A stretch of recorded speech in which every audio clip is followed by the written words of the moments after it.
Fundo eleitoral bilionário. O Ponto Poder de hoje mergulha nas polêmicas e nas expectativas dos recursos de campanha para o ano que vem. É o maior valor previsto, apesar da crise. E a gente mostra também que a oposição vai ter que se dividir em 3 palanques presidenciais no Ceará. E ainda, como o encontro de Lula e Alckmin repercutiu por aqui. É agora, o programa tá só começando.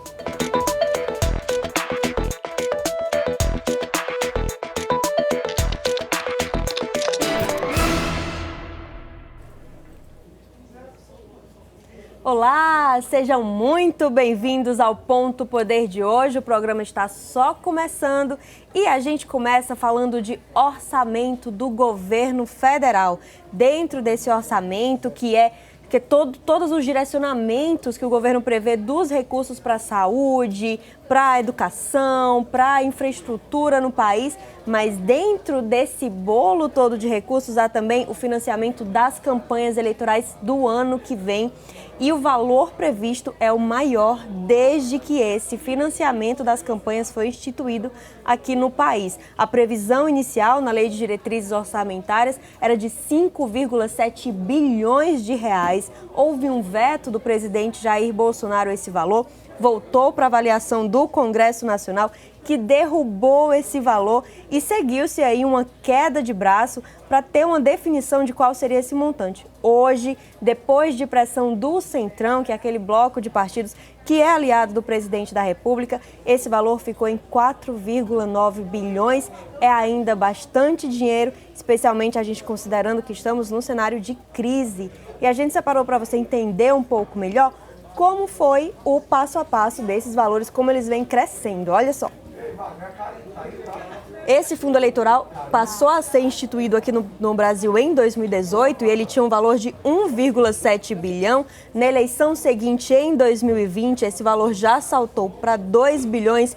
E agora, olhem só, para o próximo ano, esse valor tem um aumento de cerca de 200%, mais do que isso, e vai para 4,9 bilhões de reais. Pois é, um aumento de quase 200%, né, Jéssica? O fundo eleitoral, ele foi criado ainda em 2017, passou a valer em 2018, isso por conta da proibição das doações de empresas. O financiamento privado de campanha, que até então era permitido, foi extinto, foi proibido no país, e o financiamento público por meio do fundo eleitoral foi instituído desde então. Esse dinheiro ele é repartido a cada ano de eleição entre todos os partidos, seguindo aí vários critérios. Esse dinheiro vem de onde? Ele vem das emendas de bancada de deputados e senadores, uma parte desse recurso de emendas no ano de eleição, e também da chamada compensação fiscal, que antes ela era paga nas propagandas de rádio e TV, mas desde que isso foi extinto, parte desse recurso também vem para o fundo eleitoral. A polêmica em torno disso tudo é o valor. De fato, é um aumento bastante considerável e isso tem dividido parlamentares. Mesmo quando o Congresso derrubou o veto do presidente Jair Bolsonaro, alguns se manifestaram contra um valor que consideravam elevado para o fundo eleitoral em 2022. E é para analisar esse cenário, nada simples, né? Bastante complexo, envolve muitas variáveis para o ano que vem, que a gente recebe aqui no Ponto Poder o cientista político Cleiton Monte, que já está aqui conosco. Ele que é cientista político, professor universitário e pesquisador lá do Laboratório de Estudos sobre Política, Eleições e Mídia da Universidade Federal do Ceará. Professor Cleiton, seja muito bem-vindo. Mais uma vez, muito obrigado pela sua participação aqui no Ponto Poder. Eu que agradeço o convite de estar aqui novamente com vocês. A gente tem visto, professor, sempre que esse assunto vem à tona, há uma divisão, né? Mesmo na classe política. Muita gente acha que o valor ele é muito elevado, deveria ser menor, mas ainda assim está aí, né, um valor de 4,9 bilhões para o ano que vem. Esse valor que já é o mais alto registrado até aqui. Eu queria que o senhor falasse sobre o modelo de financiamento público que o fundo eleitoral ele institui, né, no Brasil desde que foi aprovado. Em que medida ele representou um avanço no financiamento público, esse modelo do fundo eleitoral, ou não, professor? Ou ainda é preciso avançar, aperfeiçoar esse modelo para aí tentar reduzir tanta polêmica e tantas divisões como sempre a gente vê? Muito bem. É preciso aperfeiçoar sim. Qual é o objetivo do fundo eleitoral? Ele substitui as doações empresariais que foram abolidas no Brasil. Por que elas foram abolidas? Por diversos escândalos envolvendo corrupção, né? lavagem de dinheiro, Caixa 2, a gente tem um histórico com uma série de desvios em financiamento de campanha empresarial. Então, para substituir esse modelo, o Estado brasileiro, o Congresso Nacional, em parceria com o Executivo, instituiu o financiamento eleitoral, fundo eleitoral, com recursos, praticamente com recursos do Tesouro. Qual é o grande problema? O grande problema é que, para a maioria da população, esses valores eles são escandalosos, bilionários. A gente lembra que, recentemente, no Congresso Nacional, teve a votação dos precatórios, do Auxílio Brasil.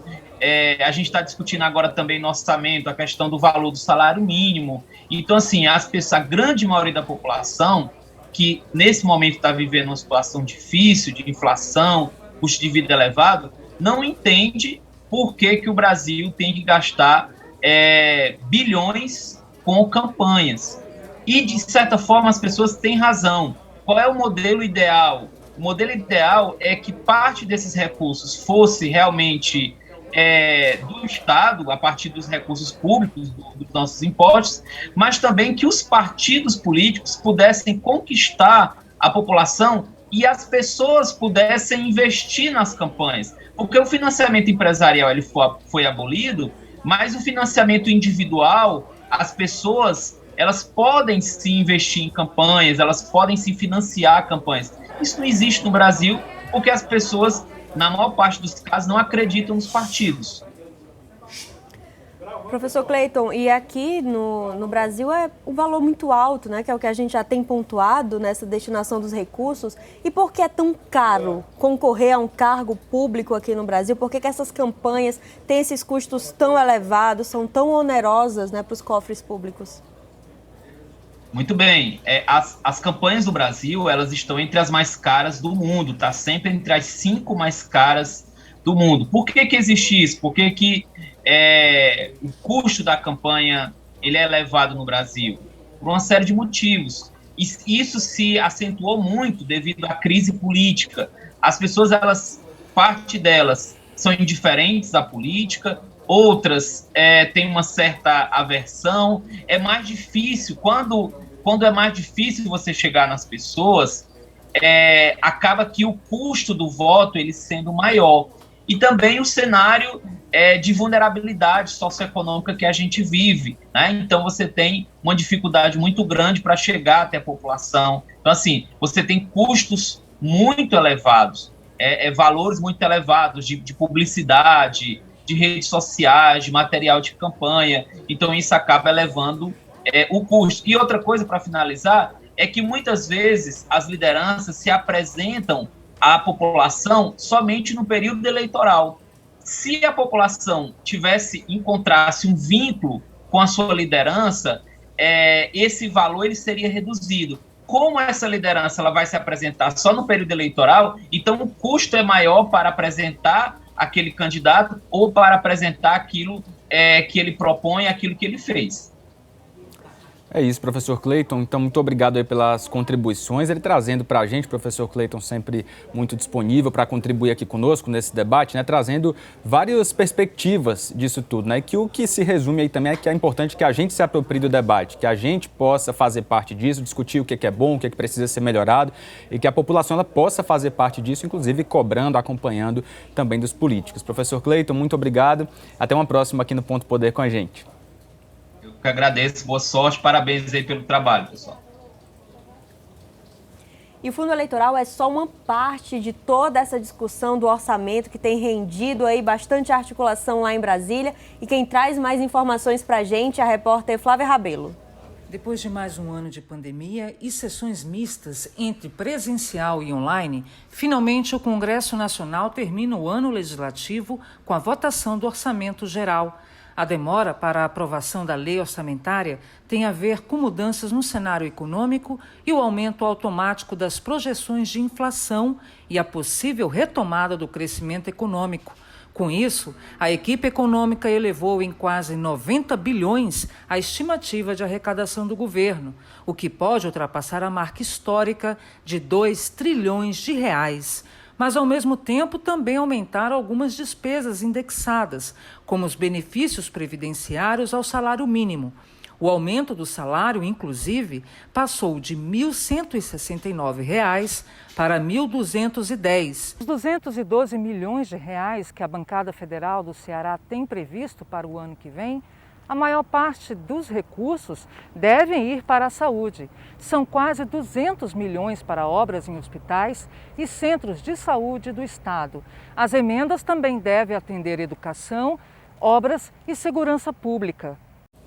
Pois é, olha, já que muito do que a gente está falando tem a ver com eleição, é importante lembrar que ontem, segunda-feira, o Tribunal Superior Eleitoral, o TSE, já definiu o calendário das eleições do ano que vem. A gente separou aqui na tela, olha só, as principais datas, para você que está em casa também ficar por dentro de como é que vai ser a eleição presidencial, a eleição geral, na verdade, para outros cargos também, em 2022. A partir do dia 1º de abril, na verdade, 1º de abril é o prazo máximo para que políticos com mandato no Executivo deixem os cargos para se candidatar. Quem tem algum cargo no Executivo vai tentar uma outra posição, uma outra função pública no ano que vem, vai precisar deixar o cargo até o dia 1º de abril. No dia 16 de agosto, ainda segundo o calendário eleitoral, é o início da propaganda eleitoral, inclusive na internet. O primeiro turno das eleições vai ser no dia 2 de outubro e no fim do mês, dia 30 de outubro, acontece o segundo turno. A posse do presidente eleito e também dos governadores eleitos vai ser já no dia 1º de janeiro. Os deputados estaduais, deputados federais e senadores, esses tomam posse na abertura dos trabalhos legislativos. Jéssica. E mudando de assunto, hoje o governador Camilo Santana fez a última reunião do ano com o secretariado de governo. O encontro aconteceu na residência oficial do governador. A gente confere aí nas imagens e serviu, né, esse encontro, essa reunião, para analisar aí como foi o ano, como foi todo o trabalho do governador, as ações, né, do governo e traçar também as prioridades para 2022, que é o último ano de gestão de Camilo Santana. Além da vice-governadora Isolda Sela e dos secretários, estiveram também presidentes de instituições vinculadas ao governo estadual nessa reunião, e Camilo falou sobre as mudanças na gestão às vésperas desse ano eleitoral. Pelo menos 3 secretários vão deixar os cargos, porque eles devem ser candidatos. São eles Mauro Filho, da Secretaria de Planejamento e Gestão, Zezinho Albuquerque, da Secretaria das Cidades, e Inácio Arruda, de Ciência, Tecnologia e Educação Superior. Vamos ver então o que o governador falou sobre isso. Os secretários que têm interesse nas áreas fins do governo de se candidatar nas próximas eleições deixarão os cargos no dia 31 de dezembro. Isso tem um objetivo de não haver descontinuidade nas ações no último ano, repito, de muito foco, de muitas entregas, né, de muito trabalho, né? Mas, então, para que não haja descontinuidade nas secretarias, principalmente as secretarias finalísticas, que executam ações importantes na ponta, nós solicitamos que os secretários entregassem os cargos agora no dia 31 de dezembro. Pois é, essa exoneração, de alguma forma antecipada, é uma escolha de governo, como justificou aí o governador Camilo Santana, porque pela lei eleitoral, os secretários eles precisam se afastar dos cargos para disputar a eleição 6 meses antes da eleição. Então eles poderiam sim, pela lei, continuar na gestão estadual até o início ali do ano que vem. Mas é uma decisão, não é nova, né, essa decisão. O ex-prefeito também, Roberto Cláudio de Fortaleza, fez movimento semelhante com os secretários da gestão municipal daquela época, que também se candidataram em 2020. A gente está vendo aí Camilo repetindo o que o grupo governista já costuma fazer em outras oportunidades. Esses nomes, inclusive, que nós pontuamos, Mauro Filho, Zezinho Albuquerque, nós conversamos com eles hoje, confirmaram esse interesse, mas há outros nomes no governo que devem sair também, né? Tem o Inácio Arruda, também secretário, Lia Ferreira Gomes, que é irmã do senador Cid Gomes, do ex-governador Ciro Gomes, também deve deixar o governo para ser candidata, e há alguns nomes que até o final desse mês a gente deve acompanhar melhor. E vale ressaltar, inclusive, na expectativa de que o próprio governador Camilo Santana é cotado para disputar o Senado no próximo ano, ele deixaria então o cargo em abril, mas o governador tem evitado ainda falar sobre os desdobramentos eleitorais do próximo ano. Pois é, Jéssica, vamos para o intervalo então rapidinho agora. Olha só, a gente faz uma pausa rápida, daqui a pouco tem muito mais sobre eleição. Dessa vez para a gente mostrar os últimos fatos, os últimos desdobramentos aí da corrida presidencial do ano que vem. É já já, não sai daí.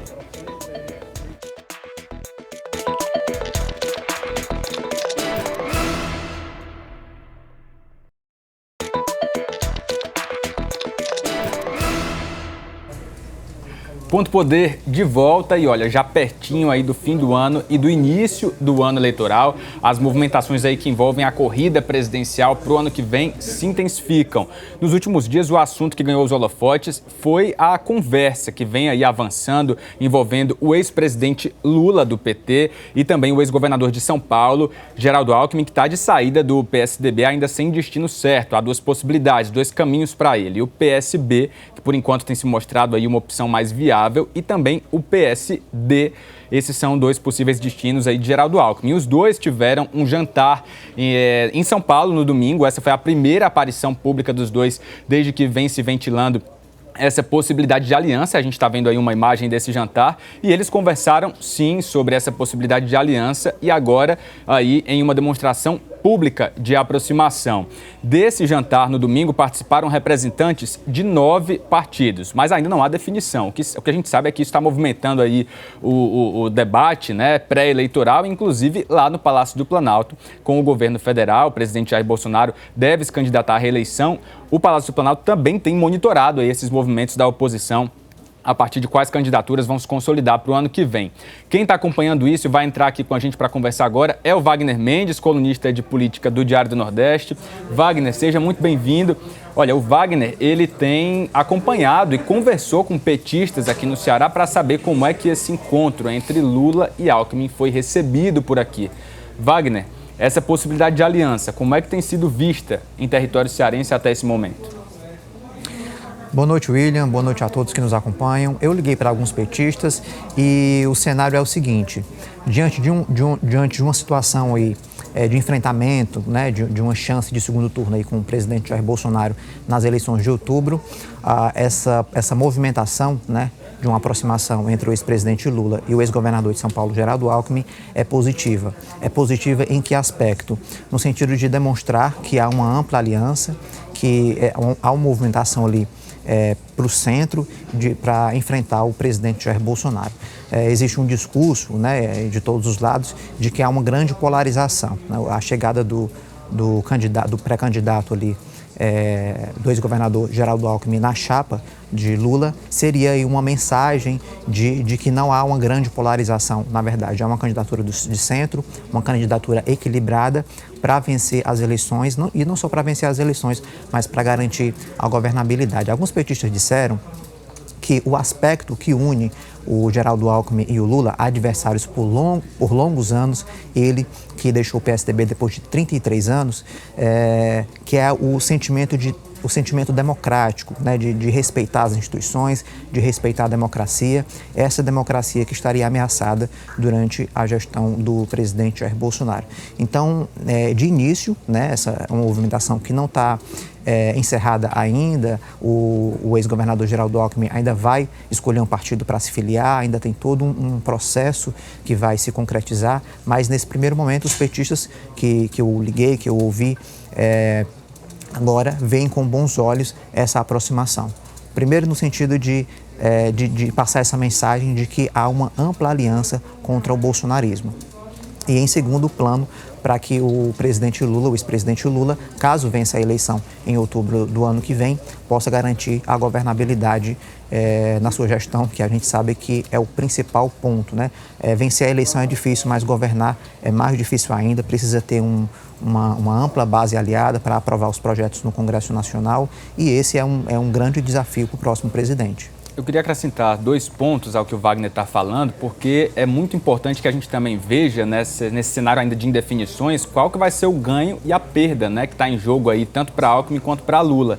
Alckmin, ele é tido em algumas pesquisas lá em São Paulo como favorito à corrida pelo governo de São Paulo. Então ele abriria mão de um cenário que se mostra favorável a ele para o governo do estado, para aí tentar entrar em um outro quadro, em um outro cenário, em uma outra disputa, sem saber qual vai ser o desdobramento, qual vai ser o futuro, o que Lula vai tentar negociar com ele, uma vez, se a chapa vier a ter sucesso, êxito, qual que vai ser o papel de Alckmin em um eventual governo. E aí outra coisa é que a oposição, aliás, essa é a oposição, né, mas a gente viu aí que outras oposições também têm repercutido isso. O próprio, também agora pré-candidato Sérgio Moro, ex-juiz, ex-ministro do governo Bolsonaro, ele ainda na segunda-feira, ele colocou no Twitter o seguinte, abre aspas, para a fala de Sérgio Moro. Impressão minha ou ontem assistimos a um jantar comemorativo da impunidade e da grande corrupção. É a forma dele, né, que acabou ganhando o capital político com a Lava Jato, mesmo aí sob muitas críticas relacionadas à conduta dele como juiz ainda no âmbito da operação. E aí ele também tenta aí se colocar num campo de enfrentamento direto com essa mobilização entre Lula e Alckmin, que tem sido aí também, de fato, de muitas repercussões no cenário político. Jéssica. Inclusive, esse encontro onde estiveram Lula e Alckmin foi um evento de um grupo de advogados que são, inclusive, se posicionam contrariamente à Operação Lava Jato, que é o grupo Prerrogativas, houve toda uma premiação, esse jantar, e foi nesse evento que houve esse encontro aí desses antes-opositores, né, Lula e Alckmin, que disputaram as eleições de 2006 aqui no país. Ainda falando em oposição, mas agora voltando pro Ceará, Wagner Mendes tem acompanhado também como é que está a movimentação aqui no estado para os palanques de oposição nessa disputa à presidência da República. E, Wagner, a expectativa é de que teremos um palanque bem dividido por aqui pelo Ceará, hein? É isso mesmo, Jéssica. Na sexta-feira agora, o Podemos fez um evento, um evento de filiação do empresário Geraldo Luciano, que vem para ser o tesoureiro do partido. De início, ele disse que não vai ser candidato, mas só os momentos finais ali dos acordos que a gente vai saber de fato. Mas o fato é que na sexta-feira houve esse evento com a participação do senador Eduardo Girão, que é do Podemos, e com a participação também do pré-candidato ao governo do estado, Capitão Wagner, que é do PROS e que deve se filiar à União Brasil. Conversando ali, né, nos bastidores, as movimentações com o senador e com o pré-candidato, a principal questão era entender uma soma básica, que é o seguinte: quem é o candidato presidente do grupo de oposição ao governador Camilo Santana aqui no estado, já que esse primeiro evento do Podemos, ele marca, vamos dizer assim, a consolidação de um palanque eleitoral para o ex-juiz Sérgio Moro aqui no Ceará. Capitão Wagner continua com o presidente Jair Bolsonaro, o grupo político que segue com ele também, a tendência é essa de manter o palanque com o presidente Jair Bolsonaro, e o Luiz Eduardo Girão, senador que votou no presidente Jair Bolsonaro em 2018, agora muda de posição e deve apoiar o Sérgio Moro. Ele falou que a pauta dele de combate à corrupção, ela segue viva, e que o presidente Jair Bolsonaro teria se afastado dessas bandeiras que o elegeu em 2018. Então, o que é que acontece? A expectativa, né, de acordo com o pré-candidato aí, o Capitão Wagner, a expectativa é que possa haver um palanque triplo em relação às candidaturas presidenciais. A tentativa de aproximar ali Eunice Oliveira, que é adversário político dos Ferreira Gomes, e a possibilidade do palanque do Capitão Wagner ter adeptos do bolsonarismo, seguidores ali do Sérgio Moro, e também o ex-senador Eunice Oliveira, que vota claramente e defende a candidatura do ex-presidente Lula. Então, tudo há a possibilidade de um amplo acordo, né, de oposição aos Ferreira Gomes, mas que de divisão a partir das candidaturas nacionais. E isso a gente vai ver como é que vai se desenhar, como é que isso vai funcionar diante de um palanque tão amplo. Qual será a convergência desse momento eleitoral, como é que vai ser feito isso, né? Então, nessa sexta-feira havia ali uma movimentação, o chamamento ali para a filiação do partido, né, o Podemos, que vem se consolidando aqui na oposição aqui no estado. Então, a expectativa também, segundo o senador Luiz Eduardo Girão, é que o ex-juiz Sérgio Moro ele faça a primeira visita ao Ceará como pré-candidato. A expectativa é que ele venha no começo de fevereiro e não só visite Fortaleza, mas também como as regiões ali do Cariri, do sul do estado, e visite outros prefeitos. Vamos aguardar aí as próximas movimentações, Jéssica. Wagner, muito obrigada então aí pela colaboração. Quem quiser acompanhar mais informações, só acessar lá no Diário do Nordeste, que tem mais bastidores aqui de toda essa expectativa para o próximo ano. É isso. Jéssica, vamos de charge agora, então. Pertinho já do fim do programa, gente. A gente chama o nosso chargista, o Tiagão, que está sempre presente aqui no Ponto Poder, porque ele também está acompanhando aí toda essa repercussão do encontro entre Lula e Alckmin. E é sobre isso, olha só, o recado de hoje.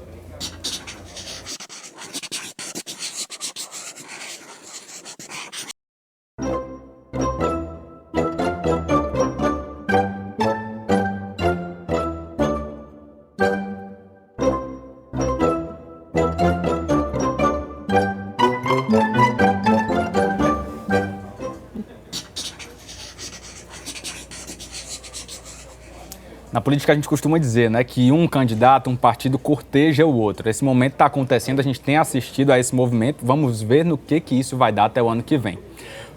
Vamos acompanhar então, né? Olha só, estava combinando aqui com o William Santos pouco antes do programa, dizendo, olha William, esse é o nosso último programa antes do Natal, então a gente já deixa nessa terça-feira, uns diazinhos antes ainda do Natal, mas já é hora, né, de desejar nossas felicitações para que quem nos acompanha, quem nos assiste, toda a sua família tenha um Natal cheio de saúde, né, de muita luz, muito amor. É isso, um Feliz Natal para todo mundo aí que está em casa, que a gente continue tendo esse momento importante, bacana, para nós é muito legal, a gente espera contar com a sua companhia ainda por muito mais tempo. Ponto Poder vai ficando por aqui, você já sabe, para não perder nada da política é só continuar acessando o diariodonordeste.com.br. Aqui na TV Diário, a gente volta a se encontrar na próxima terça-feira. Uma ótima semana para você. Até lá!